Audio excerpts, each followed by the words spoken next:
কওমের লোকের কাছে, নিজের আত্মীয় স্বজন পাড়া প্রতিবেশীর কাছে যে বলল, ইয়া আইয়ুহান নাস কুলু লা ইলাহা ইল্লাল্লাহু তুফলিহুন।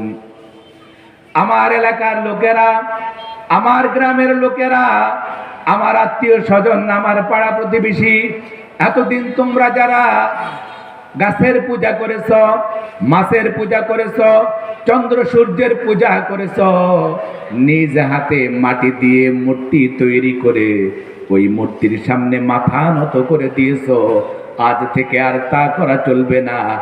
একমাত্র কেবলমাত্র শুধুমাত্র গোলামি করতে হবে আল্লাহর, মাথা নত করে দিতে হবে আল্লাহর। এক আল্লাহর গোলামি ছাড়া আর কারো গোলামি করা যাবে না। এক আল্লাহকে রব বলে মানতে হবে, এক আল্লাহকে মাবুদ বলে মানতে হবে। আল্লাহর নবী যখন তাদেরকে আল্লাহর সম্পর্কে বলতেছিলেন, এর কয়েকদিন পরে আবার আরেকটা আয়াত নাজিল হয়ে গেল। সেখানে আল্লাহ রাব্বুল আলামিন বলেছেন রহমানকে সিজদা দেওয়ার জন্য। কাকে সিজদা দেওয়ার জন্য? রহমানকে সিজদা দেওয়ার জন্য। এই আয়াত নাযিল হওয়ার পরে আল্লাহর নবী যখন মক্কার মুশরিকদের সামনে, মক্কার কুরাইশ কাফেরদের সামনে যখন যায় বলল, আল্লাহ বলতেছেন রহমানকে সিজদা দেওয়ার জন্য, এবার মুশরিকরা বলাবলি করতে শুরু করে দিল, মুহাম্মদ কি শুরু করেছো? কয়েকদিন আগে বললা আল্লাহকে সিজদা দেওয়ার জন্য, আবার এখন নতুন আদেক খোদার আমদানি করলা, বড় তাকে সিজদা দেওয়ার জন্য। নাউজুবিল্লাহ। জোরে বলেন না নাউজুবিল্লাহ। ঘুমায় গেছেন নাকি আপনারা? না, যদি ঘুমায় যান তাহলে বাদ দেন, কবরস্থানে ওয়াজ করে কোনো লাভ নেই। জাগনা থাকতে পারবেন? এখনো তো এশার নামাজে শেষ হয় না, আপনারা তাড়াতাড়ি ঘুমায় গেলে কেমন হবে? কথা বলতে হবে। আমার ভাইয়েরা, কাফেররা বলাবলি শুরু করে দিল, মুহাম্মদ এতদিন তুমি বললা আল্লাহকে সিজদা দেওয়ার জন্য, এখন আবার নতুন আরেক খোদার আমদানি করলা বড় রহমানকে সিজদা দেওয়ার জন্য।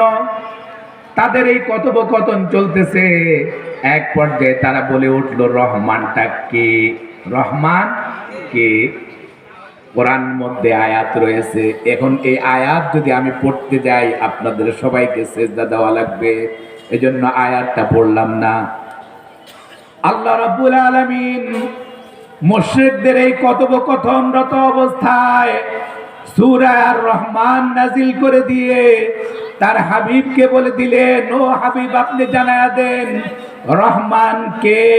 আল্লাহ রাব্বুল আলামিন আয়াত নাজিল করে দিয়ে বললেন, আর রহমানু আল্লামাল কুরআন খলাকাল ইনসানা আল্লামাহুল বায়ান।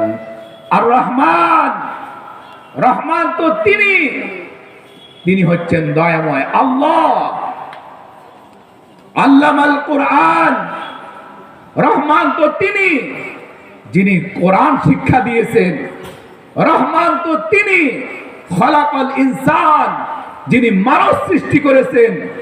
রহমান তো তিনি আল্লামাহুল বায়ান, যিনি মানুষকে কথা বলার জন্য বাকশক্তি দিয়েছেন। তিনি হচ্ছেন রহমান, তিনি হচ্ছেন দয়াময় আল্লাহ। জোরে বলেন না আল্লাহু আকবার।